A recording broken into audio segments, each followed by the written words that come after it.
Amen.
Amen.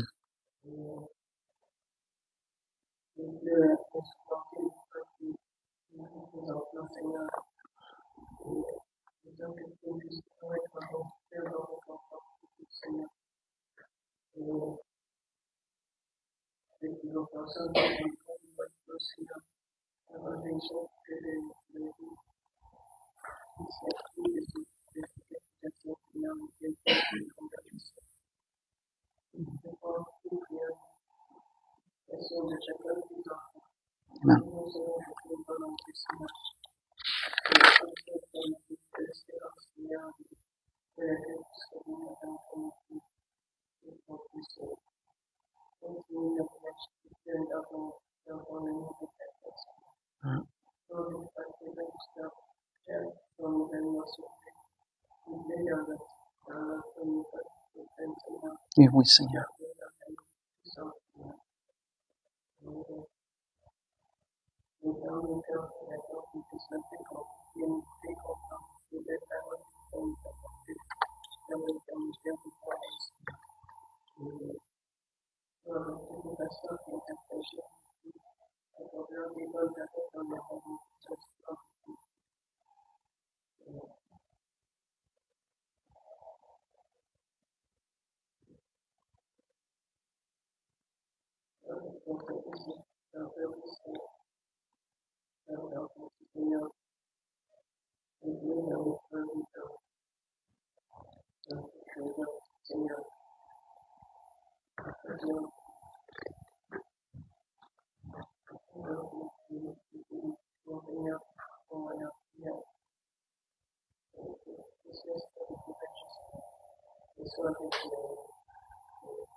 Amen. Pour ce que l'Esprit veut nous donner ce matin, je vais vous inviter à tourner dans Matthieu, chapitre 6. On va lire à partir du verset 25 au verset 34. Évangile selon Matthieu, chapitre 6, verset 25 au verset 34.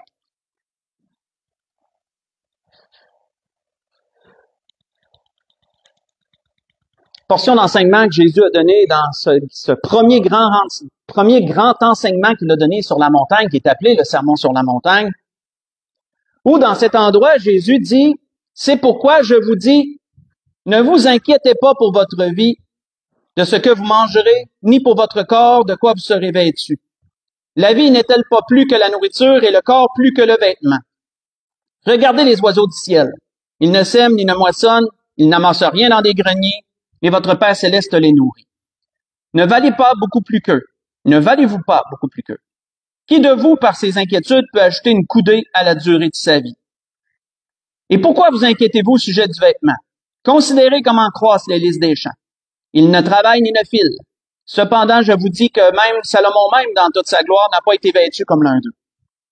Si Dieu revêt ainsi l'herbe des champs, qui existe aujourd'hui et qui demain sera jetée au four, ne vous vêtira-t-il pas à plus forte raison, gens de peu de foi? Ne vous inquiétez donc point et ne dites pas, Que mangerons-nous? Que boirons-nous? De quoi serons-nous vêtus? Car toutes ces choses, ce sont les païens qui le recherchent. Votre Père céleste sait que vous en avez besoin. Cherchez premièrement le royaume et la justice de Dieu, et toutes ces choses vous seront données par-dessus. Ne vous inquiétez donc pas du lendemain, car le lendemain aura soin de lui-même. À chaque jour suffit sa peine. On va arrêter ici.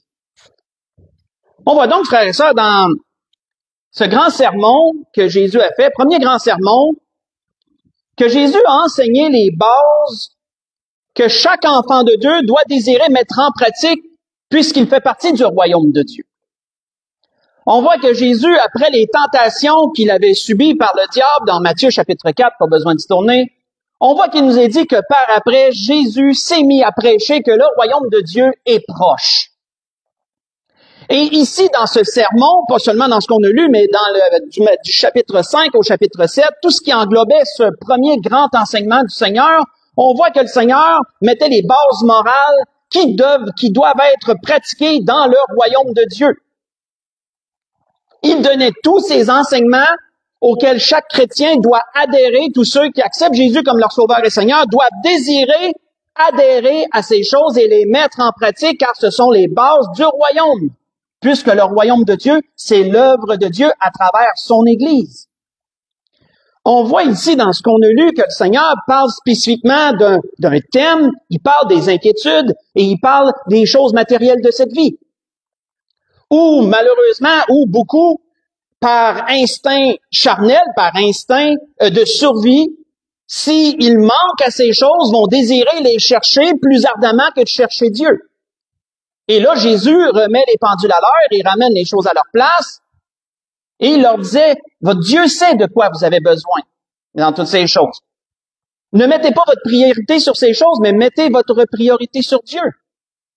Et comment le Seigneur a pu dire, le verset 33 est vraiment une clé pour ce que l'Esprit veut nous dire ce matin.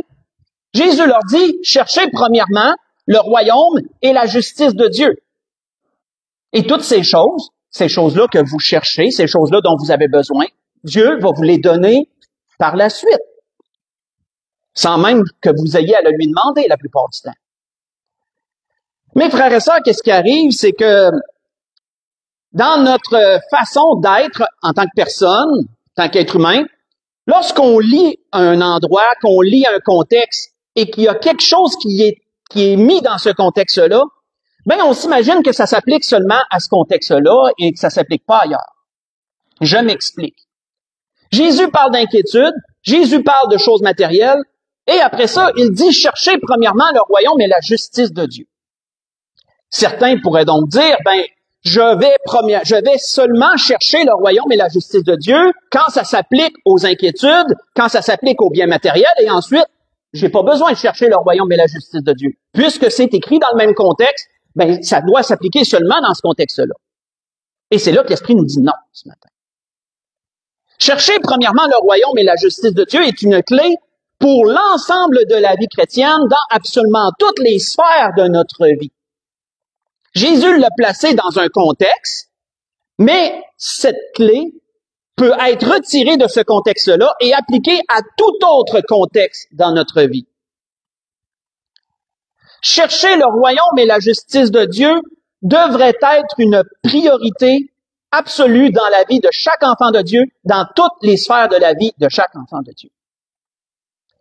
Et on voit que si Jésus disait premièrement, premièrement veut pas dire deuxième, troisième, quatrième, cinquième. Premièrement veut dire que c'est en tête de liste, veut dire que c'est une priorité absolue. C'est ça qui va gérer tout le reste, autrement dit. Donc, ce que le Seigneur disait, c'est que le royaume et la justice de Dieu, rechercher premièrement ces choses, devrait être la priorité absolue qui va influer sur tout autre aspect de notre vie. Dans toutes les sphères de notre vie, si nous comprenons cela, nous devons premièrement chercher le royaume et la justice de Dieu, et cela va influencer toutes nos paroles, toutes nos actions, tous nos choix, etc.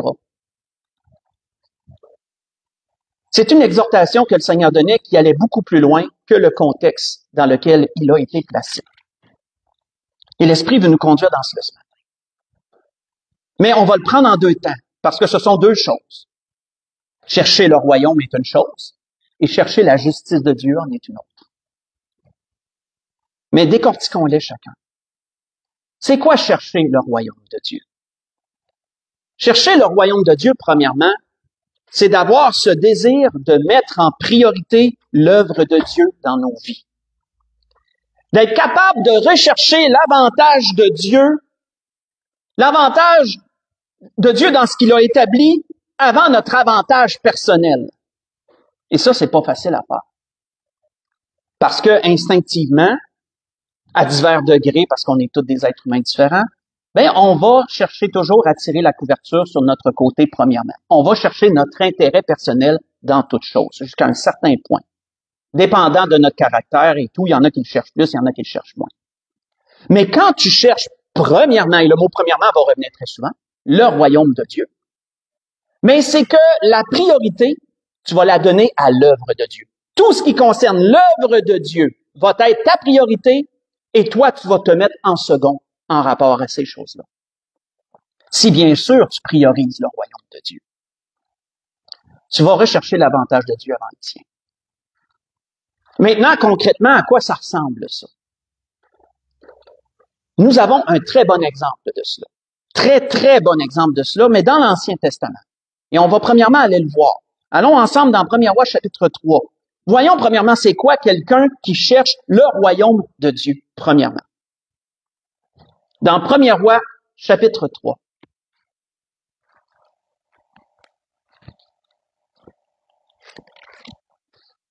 Premier Roi, chapitre 3, on va lire à partir du verset 3 jusqu'au verset 15. Nous allons tomber dans la situation où Salomon devient roi d'Israël et commence à avoir des projets concernant le temple de Dieu et tout. Et voyons ce que Dieu lui dit. Premier Roi, chapitre 3, si on lit du verset 3 au verset 15.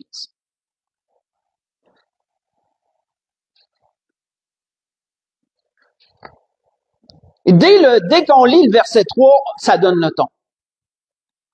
Verset 3 nous dit, 1 Roi, chapitre 3, verset 3 au verset 15, ça dit, Salomon aimait l'Éternel et suivait les coutumes de David, son père. Seulement, c'était sur les hauts lieux qu'il offrait des sacrifices et des parfums.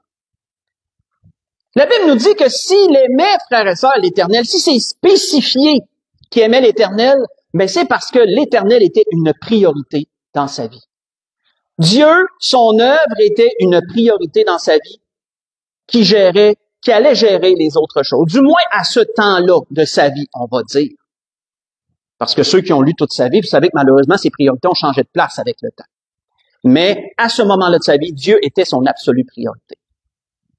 On voit qu'il nous est dit, le roi se rendit à Gabaon pour y sacrifier, car c'était le principal des hauts lieux. Salomon offrit 1000 holocaustes sur l'autel. À Gabaon, l'Éternel apparut en songe à Salomon pendant la nuit et lui dit, « Demande ce que tu veux que je te donne. » Salomon répondit, « Tu as traité avec une grande bienveillance ton serviteur David, mon père, parce qu'il marchait en ta présence dans ta fidélité, dans la justice, dans la droiture de cœur envers toi. Tu lui as conservé cette grande bienveillance et tu lui as donné un fils qui est assis sur son trône comme on le voit aujourd'hui. Maintenant, Éternel mon Dieu, tu as fait régner ton serviteur à la place de David, mon père. Et moi, je ne suis qu'un jeune homme, je n'ai point d'expérience. Ton serviteur est au milieu du peuple que tu as choisi. Peuple immense, qui ne peut être ni compté ni dénombré à cause de sa grande multitude. Accorde donc à ton serviteur un cœur intelligent pour juger ton peuple, pour discerner le bien et le mal. Car qui pourrait juger ton peuple, ce peuple si nombreux? Cette demande de Salomon plut au Seigneur. Et Dieu lui dit, puisque c'est là ce que tu demandes, puisque tu ne demandes pour toi ni une longue vie, ni les richesses, ni la mort de tes ennemis, et que tu demandes de l'intelligence pour exercer la justice, voici j'agirai selon ta parole. Je te donnerai un cœur sage et intelligent de telle sorte qu'il n'y aura personne avant toi et qu'on ne verra jamais personne de semblable à toi.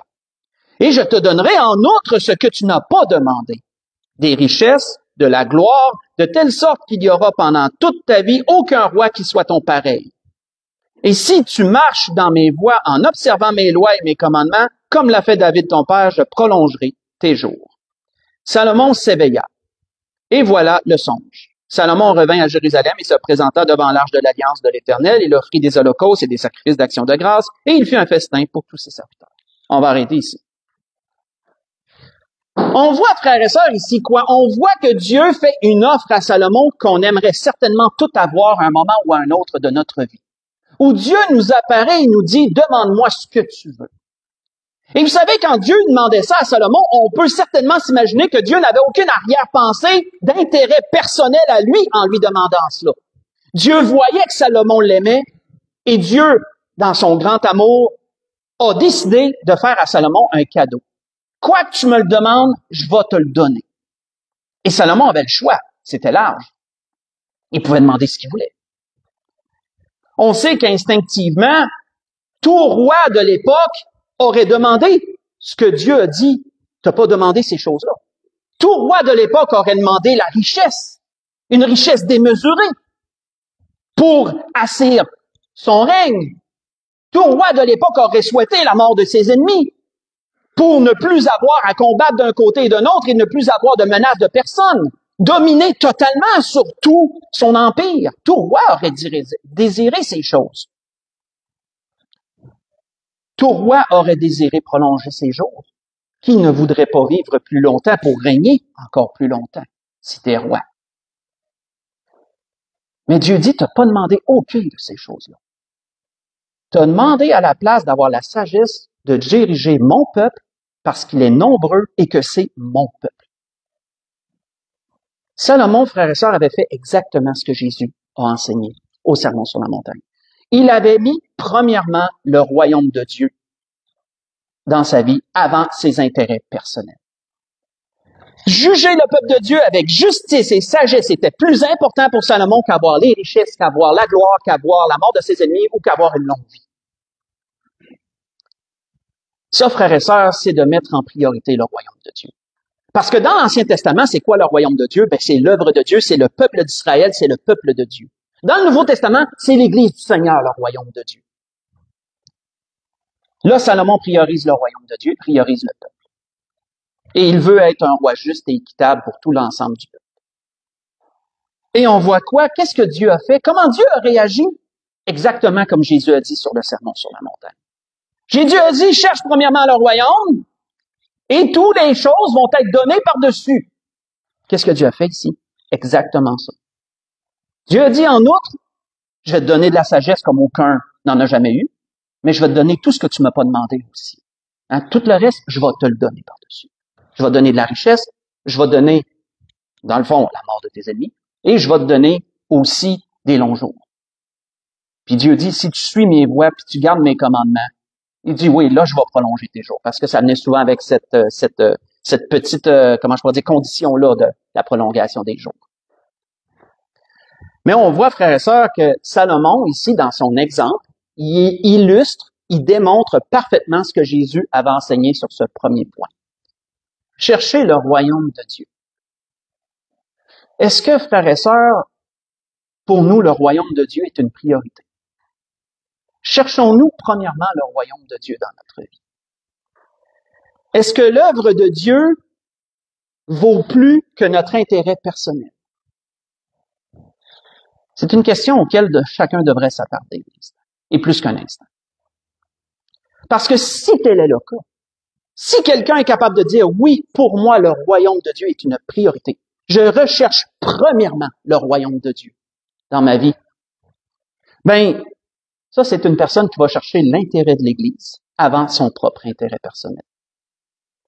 Ça, c'est une personne qui va s'efforcer d'être un bon témoignage pour les âmes qui les entourent, dans le but de pouvoir ouvrir des portes, témoigner les gens, être une lumière pour le monde, comme la Bible dit, témoigner les gens, dans le but de pouvoir les amener à l'Église, et dans le but que d'autres âmes soient sauvées et que l'Église grandisse. Si une personne cherche premièrement le royaume de Dieu, c'est une personne qui va chercher à encourager ses frères et ses sœurs, qui va être là pour les autres dans les besoins de chacun qu'elle va connaître. C'est une personne qui va supporter le ministre qui est devant l'Assemblée, qui va supporter les différents ministres aussi qui existent comme mettons nous, on a également un missionnaire et tous les autres ministres qu'on connaît. C'est quelqu'un qui va supporter les ministères. C'est quelqu'un qui va vouloir prendre les dons que le Seigneur lui a donnés et les mettre au service de l'œuvre de Dieu à travers l'Église. Toutes ces choses avant son intérêt personnel. Et quoi que ce soit qui arrive, s'il y a le choix entre les deux, ça va être l'œuvre de Dieu avant son intérêt personnel. Au grand jamais qu'il va faire quelque chose qui va nuire à l'œuvre de Dieu pour s'avantager personnellement. Ça, c'est quelqu'un qui cherche premièrement le royaume de Dieu. Cherchons-nous premièrement le royaume de Dieu. Jésus disait quoi également? Jésus disait, cherche premièrement le royaume, mais il disait, cherche aussi la justice de Dieu. C'est quoi chercher la justice de Dieu? Ben, chercher la justice de Dieu, c'est d'avoir le désir premier d'avoir une moralité qui concorde aux valeurs que le Seigneur enseigne. Parce que la justice de Dieu, c'est toute la moralité de Dieu. Tout ce que Dieu prône comme moralité. Et la moralité de Dieu, on la connaît. Et c'est les fruits de l'esprit. L'amour, la joie, la paix, la bonté, la tempérance, la patience. Et j'en ai peut-être oublié un. Pardonnerez celui-là. Ça, c'est des valeurs qui doivent être dans le royaume de Dieu. C'est la justice de Dieu. Celui qui cherche premièrement la justice de Dieu va savoir contrôler sa personne, ses émotions, ses sentiments, pour que premièrement, les valeurs que Dieu prône soient en priorité dans sa vie, soient ceux qui dirigent ses paroles, soient ceux qui dirigent ses actions. Si tu cherches premièrement la justice de Dieu, bien sûr. Jésus avait enseigné ces choses-là. Lorsqu'il a enseigné dans ce sermon, il avait enseigné ces choses-là. Si on recule dans le chapitre 5, qu'est-ce qu'il nous y est dit? Dans le chapitre 5, versets 38 à 47, sans doute endroit que vous connaissez bien, on a souvent lu ces choses-là. Mais ça, ce qu'on lit ici, c'est Jésus qui démontre, qui décortique, c'est quoi la justice de Dieu? C'est quoi la justice de Dieu? Dans Matthieu chapitre 5, si on lit du verset 38 au verset 47.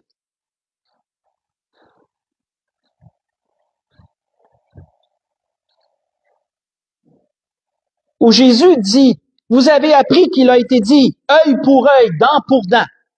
Mais moi, je vous dis, de ne pas résister aux méchants. Si quelqu'un te frappe sur la joue droite, tu présentes aussi l'autre. Présente-lui aussi l'autre. Si quelqu'un veut plaider contre toi et prendre ta tunique, laisse encore ton manteau. Si quelqu'un te force à faire 1 000, fais-en 2 avec lui. Donne à celui qui te demande et ne te détourne pas de celui qui veut emprunter de toi. Vous avez appris qu'il a été dit, tu aimeras ton prochain, tu haïras ton ennemi. Mais moi, je vous dis, aimez vos ennemis. Bénissez ceux qui vous maudissent. Faites du bien à ceux qui vous haïssent. Priez pour ceux qui vous maltraitent et qui vous persécutent, afin que vous soyez fils de votre Père qui est dans les cieux. Car il fait lever son soleil sur les méchants et sur les bons. Il fait pleuvoir sur les justes et sur les injustes. Si vous aimez ceux qui vous aiment, quelle récompense méritez-vous? Les publicains n'agissent-ils pas de même? Si vous saluez seulement vos frères, que faites-vous d'extraordinaire? Les païens n'agissent-ils pas de même? Soyez donc parfaits, comme votre Père céleste est parfait. Ce que Jésus décrivait ici, frères et sœurs, c'est de rechercher la justice de Dieu avant notre propre justice. C'était ça que le Seigneur disait, somme toute. C'était ça que le Seigneur disait. Et c'est pas chose aisée. C'est pas chose aisée. Parce qu'on sait que le diable essaye toujours de mettre dans notre cœur toutes sortes de mauvaises pensées, toutes sortes de mauvais sentiments. Le diable veut qu'on cultive exactement le contraire de ce que Jésus a enseigné ici.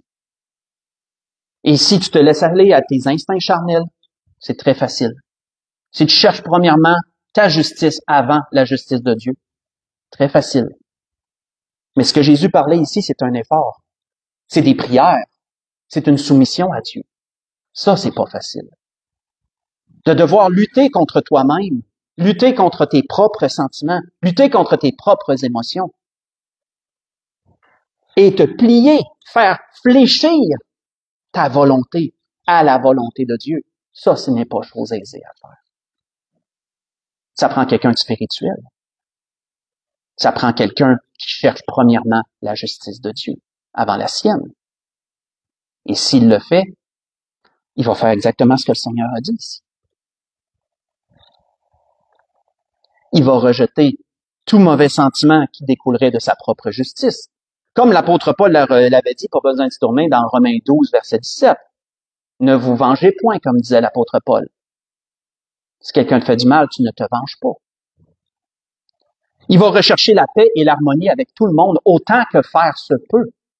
Comme l'apôtre Paul le disait encore dans Romains chapitre 12, mais le verset 18. Rechercher la paix tant qu'il est possible, autant que cela est possible, avec tous les hommes. S'il recherche la justice de Dieu, il va laisser Dieu s'occuper des conséquences qu'on lui aura fait subir. Il va laisser Dieu s'occuper de la portion justice. Il ne cherchera pas à s'en occuper lui-même. Il va laisser Dieu s'en occuper. C'est ce que nous disait l'apôtre Paul encore dans Romains 12, mais le verset 19. Dieu dit, à moi la vengeance, à moi la rétribution, dit le Seigneur. Si tu cherches premièrement la justice de Dieu, c'est ça que tu vas faire. Trop souvent, malheureusement, nous priorisons notre propre justice. Et même parfois, on réussit à se convaincre que ça fait partie de la justice de Dieu. Mais pas du tout. Pas du tout. Ça vient de nous. Et comme Jacques dit, si tu as un esprit amer, un esprit de dispute, ne te glorifie pas et ne mens pas contre la vérité, parce que c'est pas l'Esprit de Dieu qui te dirige dans ces choses-là. Car malheureusement, chercher notre propre justice va amener toutes sortes de désordres et de mauvaises actions.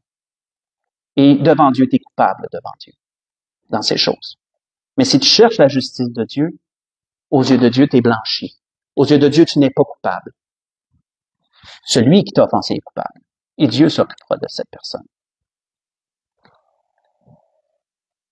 Dans ces deux choses que le Seigneur avait dit, comme nous l'avons vu, chercher premièrement le royaume et la justice de Dieu, on a vu que c'est pas juste attribué au bien matériel. C'est pas juste attribué aux inquiétudes de la vie. Ça a un sens beaucoup plus large. Ça a une portée beaucoup plus loin.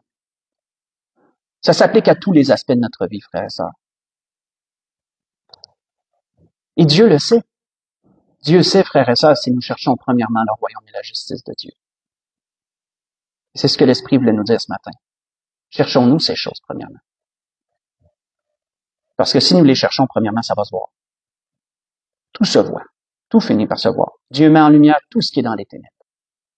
Dieu révèle tous les desseins des cœurs. En son temps, bien sûr. Dans tout ce que l'Esprit voulait nous dire ce matin, David, pour conclure, a mentionné un beau psaume. Et dans ce psaume, il a fait plusieurs beaux psaumes, en fin de compte. Mais dans ce psaume, il résume très bien ce que Jésus a dit dans ces deux points-là, à sa façon à lui. Et on va aller là pour conclure ce que l'Esprit voulait nous dire ce matin. Dans le psaume chapitre 37. Psaume chapitre 37. Voyons ce qu'il nous y est dit. Portion de ce psaume qui résume bien ce que Jésus a dit quand il dit « Cherche premièrement le royaume et la justice de Dieu ». Comment ça s'applique, ça? David en parlait de son temps selon ce que lui a eu à vivre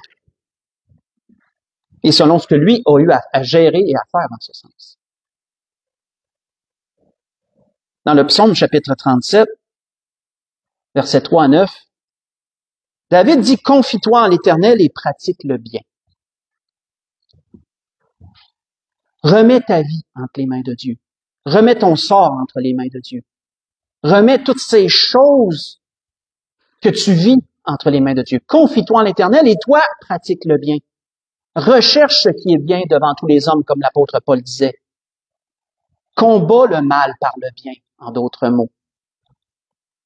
Aie le pays pour demeure et la fidélité pour pâture. Fais de l'Éternel tes délices et il te donnera ce que ton cœur désire. Cette portion-là, frère et sœur, fais de l'Éternel tes délices, il te donnera ce que ton cœur désire, peut être exactement traduit par cherche premièrement le royaume et la justice de Dieu, et toutes ces choses vont être données par-dessus. C'est exactement ça qui est dit, en d'autres mots. Parce que si tu fais de l'Éternel tes délices, c'est Dieu ta priorité. Tout ce qui concerne Dieu est ta priorité. Et si c'est ça, Dieu va s'en souvenir, je peux vous en assurer. Recommande ton sort à l'Éternel. Mets ta confiance en lui et il agira. Il fera paraître ta justice comme la lumière et ton droit comme le soleil à son midi. Garde le silence devant l'Éternel. Espère en lui. Ne t'irrite pas contre celui qui réussit dans ses voies, contre l'homme qui vient à bout de ses mauvais desseins. Laisse la colère, abandonne la fureur, ne t'irrite pas, ce serait mal faire. Car les méchants seront retranchés et ceux qui espèrent en l'Éternel posséderont le pays. Comme vous voyez, ce passage résume bien ce que Jésus nous enseigne, ce que Jésus nous enseignait beaucoup plus tard. La grâce que je nous souhaite à tous, prenons ce temps pour analyser si nous cherchons premièrement le royaume et la justice de Dieu dans toutes les sphères de notre vie, dans tous les aspects de celle-ci. Et si nous voyons qu'il y a des aspects de notre vie qui mériteraient qu'on cherche premièrement le royaume de Dieu, mais appliquons-nous-y. Parce que Dieu se souvient de ces choses et Dieu donnera tout par-dessus à ceux qui cherchent premièrement sa personne, sa justice et son royaume. C'était ce que l'Esprit voulait nous dire ce matin dans tout cela. On peut se lever pour un dernier temps.